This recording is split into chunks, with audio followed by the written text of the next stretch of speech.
আসসালামু আলাইকুম। সুপ্রিয় শিক্ষার্থীবৃন্দ, কেমন আছো তোমরা? আশা করি ভালো আছো। আলহামদুলিল্লাহ, আমিও তোমাদের দোয়ায় ভালো এবং সুস্থ আছি। আমি মোহাম্মদ আব্দুল মজিদ মিয়া, সহকারী শিক্ষক গণিত, কামালবাজার ফাজিল মাদ্রাসা, বিশ্বনাথ, সিলেট। সুপ্রিয় শিক্ষার্থী বন্ধুরা, করোনা নামক বৈশ্বিক মহামারীর কারণে দীর্ঘদিন যাবৎ তোমাদের শিক্ষা প্রতিষ্ঠান বন্ধ রয়েছে। তোমরাও তোমাদের বাড়িতে, তোমাদের ঘরে আবদ্ধ হয়ে বসে আছো। কিন্তু তোমরা ঘরে আবদ্ধ হয়ে বসে থাকলে চলবে না, তোমাদের কিন্তু লেখাপড়া চালিয়ে যেতে হবে।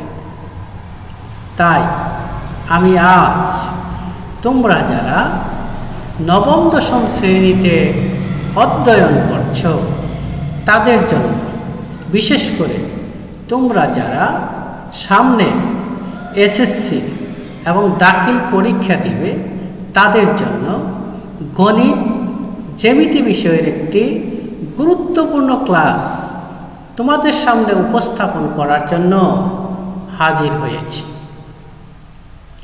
সুপ্রিয় শিক্ষার্থীবৃন্দ, সম্মানিত অভিভাবকবৃন্দ এবং এই মুহূর্তে আমার এই ক্লাসটি যে যেখান থেকে দেখছেন, আমার পক্ষ থেকে সবাইকে স্বাগত। সুপ্রিয় শিক্ষার্থীবৃন্দ, তোমরা যারা আমার এই ক্লাসটিতে অংশগ্রহণ করতে চাও তারা বই, খাতা, কলম এবং জ্যামিতির উপকরণ নিয়ে ঝটপট তোমাদের পড়ার টেবিলে বসে পড়ো। আশা করি তোমরা প্রস্তুত। সুপ্রিয় শিক্ষার্থী বন্ধুরা, বোর্ডের দিকে লক্ষ্য করে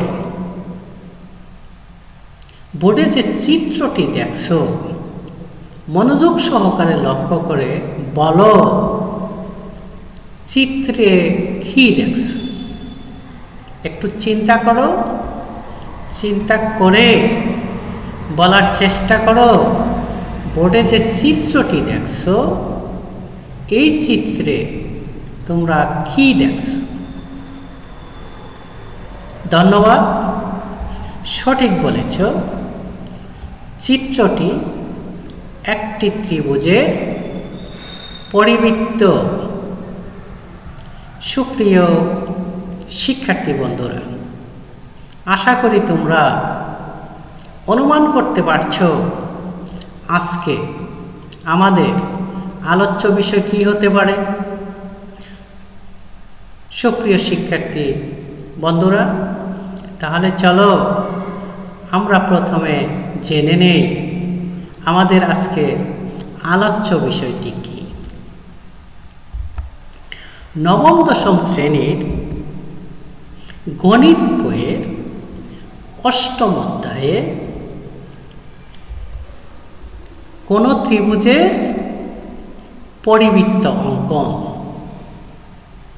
সুপ্রিয় শিক্ষার্থীবৃন্দ, এই পাঠটি যদি তোমরা আমার সাথে হাতে কলমে কাজ করো তাহলে তোমরা কি জানতে পারবে জানো? তাহলে চলো আমরা জেনে নেই এই পাঠ শেষে তোমরা কি শিখতে পারবে। এই পাঠ শেষে তোমরা কোনো ত্রিভুজের পরিবৃত্ত আঁকতে পারবে এবং কোনো ত্রিভুজের পরিবৃত্ত অঙ্কনের বিবরণ দিতে পারবে।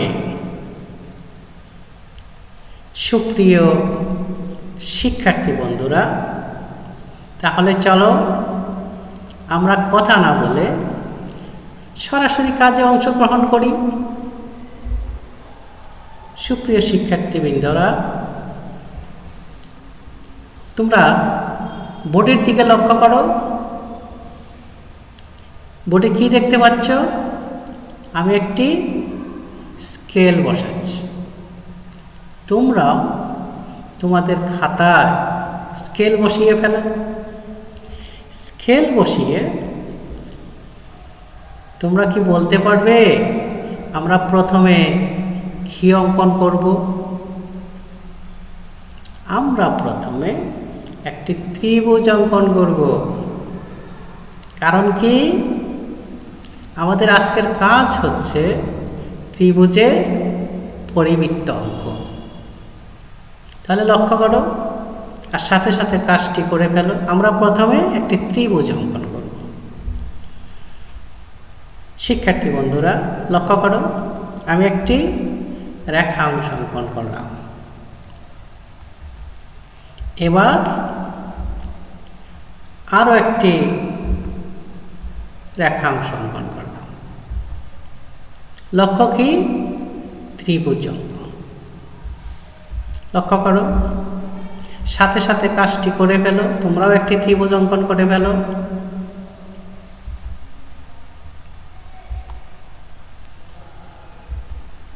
সুপ্রিয় শিক্ষার্থীবৃন্দ, এই হলো একটি ত্রিভুজ। তোমাদের কি মনে আছে আমাদের কাজটি কি? ত্রিভুজের পরিবৃত্ত অঙ্কন। তাহলে এই যে একটা ত্রিভুজ, এই ত্রিভুজে এই যে তিনটি কোণাজ বিন্দু আছে, তিন বিন্দুকে স্পর্শ করে একটি বৃত্ত আঁকতে হবে। তাহলে আমরা প্রথমে এই ত্রিভুজের একটি নামকরণ করি। কি নামকরণ করবে? আমি এর নামকরণ করলাম এ বি সি। তাহলে শিক্ষার্থী বন্ধুরা, এই হলো আমাদের এ বি সি একটি ত্রিভুজ। কি করতে হবে? এর পরিবৃত্ত আঁকতে হবে। শিক্ষার্থী বন্ধুরা, তাহলে আমরা একটু লিখে ফেলি। তোমরা লিখে ফেলো। কি লিখবে? মনে করি এ বি সি একটি ত্রিভুজ, এর পরিবৃত্ত আঁকতে হবে। লিখে ফেলো। সুপ্রিয় শিক্ষার্থী বন্ধুরা, এবার কিন্তু তোমরা মনোযোগ দিয়ে আগে আমার কথাগুলি শুনে নিবে। শুনে নেওয়ার পরে আমরা কাজ শুরু করব। তাহলে প্রথমে আমাদের কাজটি কি হতে পারে একটু অনুমান করে নিই। প্রথমে আমরা এই যে ত্রিভুজ, এই ত্রিভুজের কয়টি বাহু আছে? একটি ত্রিভুজের বাহু থাকে কয়টি? তিনটি। এই তিনটি বাহু যে কোনো দুইটি বাহুকে আমরা সমদ্বিখণ্ডন করব। তাহলে তোমরা লক্ষ্য নির্ধারণ করো। ত্রিভুজের এ বি, এসি এবং বিসি তিনটি বাহু আছে। কোন দুইটি বাহুকে তুমি সমদ্বিখণ্ডন করবে? যে কোনো দুই বাহুকে সমদ্বিখণ্ডন করলেই হবে। আমি লক্ষ্য নির্ধারণ করলাম এ বি এবং এসি বাহুকে সমদ্বিখণ্ডন করব। তাহলে প্রথমে আমি এ বিকে সমদ্বিখণ্ডন করব, পরে এসিকে সমদ্বিখণ্ডন করব। তাহলে চলো কাজ শুরু করি। লক্ষ্য করো, আমি কম্পাস কোথায় বসালাম? এ বি বাহুর বি বিন্দুতে। বি বিন্দুতে কম্পাস বসিয়ে এ বি এর উভয় পাশে দুইটি বৃত্তচাপ অঙ্কন করব। লক্ষ্য করো, এ বি এর উভয় পাশে দুইটি বৃত্তচাপ অঙ্কন করলাম। যারা আমার এই কাজটি লক্ষ্য করনি, আবার লক্ষ্য করো, কম্পাস কোথায় বসিয়েছি? এবি রেখার বি বিন্দুতে বসিয়ে সুবিধাজনক ব্যাসার্ধ নিয়ে এবি এর উভয় পাশে 2টি বৃত্তচাপ অঙ্কন করব। লক্ষ্য করো, এবি বাহুর বি বিন্দুতে কম্পাস বসিয়ে সুবিধাজনক ব্যাসার্ধ নিয়ে এবি এর উভয় পাশে কয়টি? 2টি বৃত্তচাপ আমরা অঙ্কন করেছি। এবার এবি বাহুর এ বিন্দুতে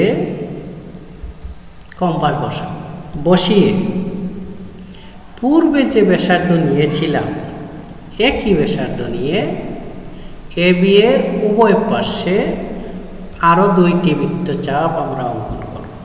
লক্ষ্য করো, আমি কম্পাস কোথায় বসিয়েছি? দেখো, এবি রেখা এ বিন্দুতে বসিয়েছি। ব্যাসার্ধ কতটুকু নিয়েছি? পূর্বে যে ব্যাসার্ধ নিয়েছিলাম সেই একই ব্যাসার্ধ নিয়ে এবি এর উভয় পাশে আরও 2টি বৃত্তচাপ অঙ্কন করলাম। সুপ্রিয় শিক্ষার্থী বন্ধুরা, যারা লক্ষ্য করনি, আবার লক্ষ্য করো, কম্পাস কোথায় বসিয়েছি? এ বিন্দুতে। ব্যাসার্ধ কতটুকু নিয়েছি? পূর্বে যে ব্যাসার্ধ নিয়েছিলাম সেই একই ব্যাসার্ধ নিয়ে এবি এর উভয় পাশে আরও 2টি বৃত্তচাপ অঙ্কন করলাম। অঙ্কন করার ফলে এবি এর উভয় পাশে 2টি করে বৃত্তচাপ ছেদ করেছে।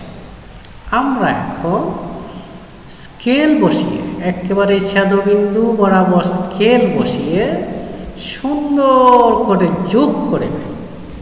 সুপ্রিয় শিক্ষার্থী বন্ধুরা, লক্ষ্য করো এবং কাজগুলি সাথে সাথে করে ফেলো। লক্ষ্য করো, আমি স্কেল বসালাম, এবি এর উভয় পাশে বৃত্তচাপগুলি যে ছেদ করেছে সেই ছেদবিন্দু বরাবর সুন্দর করে স্কেল বসিয়ে ফেলো। তোমরাও বসিয়ে ফেলো। স্কেল বসিয়ে পেন্সিল দিয়ে সুন্দর করে যোগ করে ফেললাম। সুপ্রিয় শিক্ষার্থী বন্ধুরা, তাহলে এই যে আমরা একটি সমদ্বিখণ্ডক পেলাম, এর একটি নামকরণ করা দরকার। কি নামকরণ করবে? আমি এর নামকরণ করলাম এম এন। সুপ্রিয় শিক্ষার্থী বন্ধুরা, তোমাদের তো জানা আছে, এর আগেও তোমরা আমার কয়েকটি জ্যামিতি ক্লাসে অংশগ্রহণ করেছ। কি আমরা চিত্র অঙ্কনের সময় অঙ্কনের বিবরণগুলো কিন্তু সাথে সাথে লিখে ফেলি। তাহলে এই যে একটা কাজ আমরা করলাম, কি কাজ? এবি এর সমদ্বিখণ্ডক এম এন অঙ্কন করেছি। তাহলে বিবরণটুকু আমরা এখন লিখে ফেলি। তোমরা সাথে সাথে লিখে ফেলো। সুপ্রিয় শিক্ষার্থী বন্ধুরা, অঙ্কনের বিবরণ কিন্তু আমরা শুরু করে দিয়েছি। কি করেছি? এবিসি ত্রিভুজের এবি বাহু সমদ্বিখণ্ডক এম এন আঁকি। সুপ্রিয় শিক্ষার্থী বন্ধুরা, এর পরের কাজটি কি তোমাদের কিন্তু জানা। বলতে পারবে কি? এবিকে যেভাবে আমরা সমদ্বিখণ্ডন করলাম ঠিক একইভাবে এসি বাহুকে সমদ্বিখণ্ডন করব। আবার কেউ যদি বিসিকে করো তাও কিন্তু হবে, কিন্তু আমি লক্ষ্য নির্ধারণ করেছি এবিকে এবং এসিকে সমদ্বিখণ্ডন করব। তাহলে এই পর্যন্ত আশা করি তোমরা লিখে ফেলেছ। এবার আমরা কি করব, আমরা এই এসিকে সমদ্বিখণ্ডন করব। তাহলে কি করতে হবে, এ অথবা সি যে কোনোটাকে কেন্দ্র করে সুবিধাজনক ব্যাসার্ধ নিয়ে এসি এর উভয় পাশে আমরা বৃত্ত চাপাব। তাহলে লক্ষ্য করো, কম্পাস বসালাম, কোথায় বসাচ্ছি, এসি রেখার সি বিন্দুতে বসালাম, সুবিধাজনক ব্যাসার্ধ নিলাম, নিয়ে এসি এর উভয় পাশে 2টি বৃত্তচাপ অঙ্কন করলাম। সুপ্রিয় শিক্ষার্থী বন্ধুরা, যারা লক্ষ্য করনি কাজটুকু আমি আবার করলাম। লক্ষ্য করো, সি বিন্দুতে কম্পাস বসালাম, বসিয়ে সুবিধাজনক ব্যাসার্ধ নিয়ে এসি এর উভয় পার্শ্বে 2টি বৃত্তচাপ অঙ্কন করলাম। এই পর্যন্ত আশা করি তোমরা করে ফেলেছ। এবার কিন্তু এসি রেখার আরও একটি বিন্দু বাকি রয়েছে। বলো কোন বিন্দু? এই এ বিন্দু কিন্তু এখন আমাদের বাকি রয়েছে। এখন আমরা কি করব, এ কে কেন্দ্র করব, করে পূর্বের সেই একই ব্যাসার্ধ নিয়ে এসি এর উভয় পার্শ্বে আরো কয়টি, 2টি বৃত্তচাপ আমরা অঙ্কন করব। তাহলে লক্ষ্য করো, আমি কম্পাস কোথায় বসাচ্ছি, এসি রেখা এ বিন্দুতে বসিয়ে পূর্বের সেই একই ব্যাসার্ধ নিয়ে এসি এর উভয় পার্শ্বে আরো 2টি বৃত্তচাপ অঙ্কন করলাম। তাহলে কি হলো, এসি এর উভয় পার্শ্বে কয়টি, 2টি ছেদবিন্দু আমরা পেয়ে গেছি। সুপ্রিয় শিক্ষার্থী বন্ধুরা, এবার স্কেল সুন্দর করে আগের মতো এই ছেদবিন্দু এবং এই ছেদবিন্দুর সাথে স্কেল বসিয়ে সুন্দর করে যোগ করে ফেলব। সুপ্রিয় শিক্ষার্থী বন্ধুরা, তাহলে লক্ষ্য করো, আমি স্কেল বসালাম, তোমরাও বসিয়ে ফেলো। স্কেল বসিয়ে পেন্সিল দিয়ে সুন্দর করে যোগ করে ফেললাম। লক্ষ্য করো, এই যে আরো একটি সমদ্বিখণ্ডক পেলাম, এরও তো নামকরণ করা দরকার। কি নামকরণ করবে বলো? আমি এর নামকরণ করলাম পি কিউ। তাহলে এখন বলো বন্ধুরা, কি হলো, এসি রেখা সমদ্বিখণ্ড পি কিউ। তাহলে এই যে অঙ্কনটুকু করলাম, এই অঙ্কন আমরা খাতায় লিখে ফেলি। শিক্ষার্থী বন্ধুরা লিখে ফেলো অঙ্কনের বিবরণ। এসি বাহুর সমদ্বিখণ্ড পি কিউ আঁকি। সুপ্রিয় শিক্ষার্থী বন্ধুরা, এবার লক্ষ্য করো, এবি এর সমদ্বিখণ্ড এম এন এবং এসি এর সমদ্বিখণ্ড পি কিউ পরস্পরকে ছেদ করেছে। এই ছেদবিন্দুও কিন্তু একটি নামকরণ আমাদের প্রয়োজন হবে। সুপ্রিয় শিক্ষার্থী বন্ধুরা লক্ষ্য করো, এবার এম এন এবং পি কিউ যে ছেদ করেছে, এই ছেদবিন্দুর একটি নামকরণ আমরা করব। কি নামকরণ করবে? আমি এর নামকরণ করলাম ও। সুপ্রিয় শিক্ষার্থী বন্ধুরা, আমাদের লক্ষ্য কি মনে আছে? আমাদের লক্ষ্য হচ্ছে ত্রিভুজ এবিসি এর পরিবৃত্ত অঙ্কন। এই জন্য বৃত্তের আমাদের কি কেন্দ্র দরকার, সেই বৃত্তের কেন্দ্র কিন্তু আমরা পেয়ে গেছি। লক্ষ্য করো, তাহলে এই দুই সমদ্বিখণ্ডক যে বিন্দুতে ছেদ করেছে, এই ছেদবিন্দুই হচ্ছে যে বৃত্ত আমাদের আঁকতে হবে, সেই বৃত্তের কেন্দ্র। বৃত্তের কেন্দ্র পেয়ে গেলাম। এখন বৃত্তের ব্যাসার্ধ কোথায় পাবো? বন্ধুরা, তোমরা কি খেয়াল করেছ?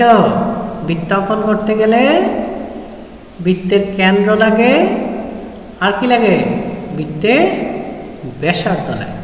ব্যাসার্ধ কোথায় পাবো? আমি এখন এই কেন্দ্র থেকে এ যোগ করে ফেলব, অথবা বি যোগ করব, অথবা সি যোগ করব। তিনটি যোগ করলেও হবে, একটি যোগ করলেও হবে। সেই একটি হবে আমাদের অঙ্কিত বৃত্তের ব্যাসার্ধ। তাহলে বন্ধুরা, ওর সাথে এ আমি যোগ করে ফেলব। তাহলে স্কেল বসিয়ে ফেলো, স্কেল বসিয়ে ফেললাম। ও এবং এ এর সাথে সুন্দর করে স্কেল বসিয়ে পেন্সিল দিয়ে যোগ করে ফেললাম। সুপ্রিয় শিক্ষার্থী বন্ধুরা, তোমরাও করে ফেলো। আশা করি তোমরাও ওর সাথে এ যোগ করে ফেলেছ। লক্ষ্য করো, তাহলে এই ও হলো বৃত্তের কে কেন্দ্র, আর ও এ হলো বৃত্তের ব্যাসার্ধ। তাহলে এবার তো তোমরা অবশ্যই অনুমান করতে পারছ আমরা কি কাজটি করব এরপরে। এই যে আমরা যে অঙ্কনটুকু করলাম, ও এ যোগ করলাম, এবার এই অঙ্কনটুকু আমরা লিখে ফেলি। লক্ষ্য করো কি করেছে, M N O P Q পরস্পর ও বিন্দুতে ছেদ করেছে। এরপরে কি করেছি, ও এবং এ যোগ করি। লেখো লেখো, তাড়াতাড়ি লিখে ফেলো। অঙ্কনের সাথে সাথে অঙ্কনের বিবরণগুলো আমরা রেকর্ড করে ফেলি। আশা করি তোমরা লিখে ফেলেছ। এবার যে কাজটা আমরা করব, কি ওকে কেন্দ্র করে ও এ ব্যাসার্ধ নিয়ে আমরা একটি বৃত্ত অঙ্কন করব। তাহলে কম্পাস ও বিন্দুতে বসালাম, বসিয়ে এ বিন্দুর সাথে মিলিয়ে ফেললাম। তোমরাও এই কাজটি করে ফেলো। যারা লক্ষ্য করোনি লক্ষ্য করো, কম্পাস ও বিন্দুতে বসালাম। তার মানে কি, ওকে কেন্দ্র করে ও এ ব্যাসার্ধ নিলাম, নিয়ে এবার ভালো করে লক্ষ্য করো, আমি একটি বৃত্ত অঙ্কন করে ফেলব। যারা আনমনা ছিলে লক্ষ্য করনি, আবার লক্ষ্য করো। কি করেছি, ওকে কেন্দ্র করে ও এ ব্যাসার্ধ নিয়ে, যারা লক্ষ্য করনি একটু খেয়াল করো, দেখো একটি বৃত্ত অঙ্কন করে ফেললাম। তোমরা অবশ্যই অঙ্কন করে ফেলেছ। এবার যে অঙ্কন করলাম, বিবরণ লেখি। দেখো কি করেছি, ওকে কেন্দ্র করে ও এ ব্যাসার্ধ নিয়ে একটি বৃত্ত আঁকি। লিখে ফেলো। সুপ্রিয় শিক্ষার্থী বন্ধুরা, আশা করি এই পর্যন্ত তোমরা কাজগুলি করে ফেলেছ এবং অঙ্কনের বিবরণও লিখে ফেলেছ। এবার তোমরা যে চিত্রটি অঙ্কন করেছ, চিত্রের বিভিন্ন অংশ চিহ্নিত করেছ এবং অঙ্কনের বিবরণ লিখেছ, আমিও চিত্র অঙ্কন করেছি, বিবরণ লিখেছি। তোমাদের খাতার সাথে আমার বোর্ডের লেখা এবং চিত্র মিলিয়ে নাও। কি করেছি? এবিসি ত্রিভুজের এবি বাহুর সমদ্বিখণ্ড MN আঁকি, এসি বাহুর সমদ্বিখণ্ড PQ আঁকি, MN ও PQ পরস্পর ও বিন্দুতে ছেদ করে। ও এবং এ যোগ করি। এবার ও কে কেন্দ্র করে ও এ ব্যাসার্ধ নিয়ে একটি বৃত্ত আঁকি। তাহলে অঙ্কিত বৃত্তই এবিসি ত্রিভুজের পরিবৃত্ত। সুপ্রিয় শিক্ষার্থী বন্ধুরা, কেমন লাগলো এই চিত্রটি অঙ্কন করতে? খুব সহজ না? আশা করি তোমরা খুব সহজেই চিত্রটি অঙ্কন করে ফেলেছ। এই চিত্রটি তোমরা বারবার চেষ্টা করবে। সুপ্রিয় শিক্ষার্থী বন্ধুরা, আমার পরবর্তী ক্লাস দেখার জন্য তোমাদের আমন্ত্রণ রইল। তোমরা ভালো থাকো, সুস্থ থাকো, ঘরেই থাকো, নিরাপদে থাকো, এই কামনায় আজকের মতো আল্লাহ হাফেজ।